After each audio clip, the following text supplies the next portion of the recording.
Cross-section maps prove Earth is flat. Cross-section maps of Canada, coast to coast from west to east, looking north as though you're in the US. So welcome back to Flatwater. What we're going over today is cross-section maps of Canada and of other places, and some other evidences that again prove that the Earth is flat. So I would hope that I wouldn't have to go over the standard fare, but I have to do it to lay the groundwork, and because some people still don't seem to understand that if you have a huge area on the Earth that is completely flat and there is no curvature, that we cannot be living on a large ball, that there's simple trigonometric ratios that prove that if the water is flat, that the Earth cannot be a ball. It must therefore be a plane. But apparently I do have to go over these things. As I said, some people just don't seem to understand yet that water is flat, and standing water in the oceans and in lakes and all over the world is flat and on the same plane. So what we're going to begin with is this diagram of, and this is a mainstream diagram. I just downloaded this from the internet. So this is what scientists claim is the makeup of the ocean.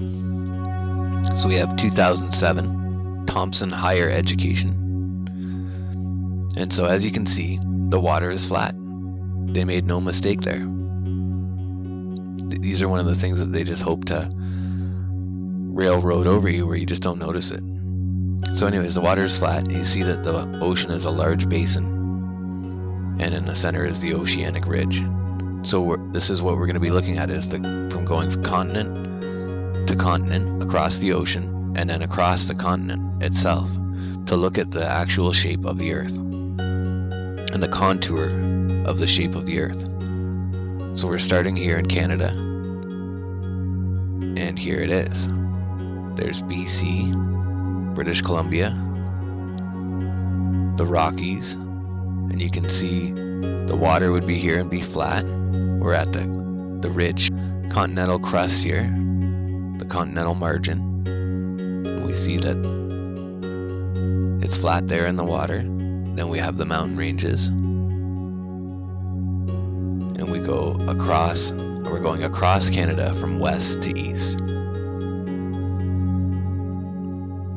Again, we're still in British Columbia.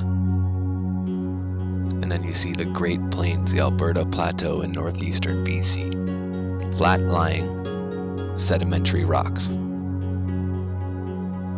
Then we move across Alberta, and you can see right here, the red line, the area that it's indicating in Alberta. And it's about half of Alberta. And then the next one, this one is the next half of Alberta. You can see the red line. And then we have the prairies, which we know is flat. And then we have Ontario, Lake Superior, Lake Michigan, Lake Erie, Lake Ontario, and the Gulf of St. Lawrence, and then mean sea level, back to sea level. So we just went coast to coast across Canada, and you just saw that aside from the mountains, it's dead flat. We're going to go over it one more time here. You see it again. Across the prairies, down across Ontario, and back to mean sea level. And so then when we look at the makeup of the basins in North America, we see that the water basins, the drainage basins, are essentially flat areas. They're very close to being flat because it's all one large watershed area. And so you see how large it is here in Canada. We have the St. Lawrence and the Hudson's Bay. Both are massive drainage areas. And then the last one is called the Mackenzie Drainage Basin. And then we have the Mississippi, which is another massive basin. And then the Baja and the rest of the western side of the U.S. is another large basin as well, running down through Mexico. And then we move across the flat ocean, the deep ocean basin, and over to Europe.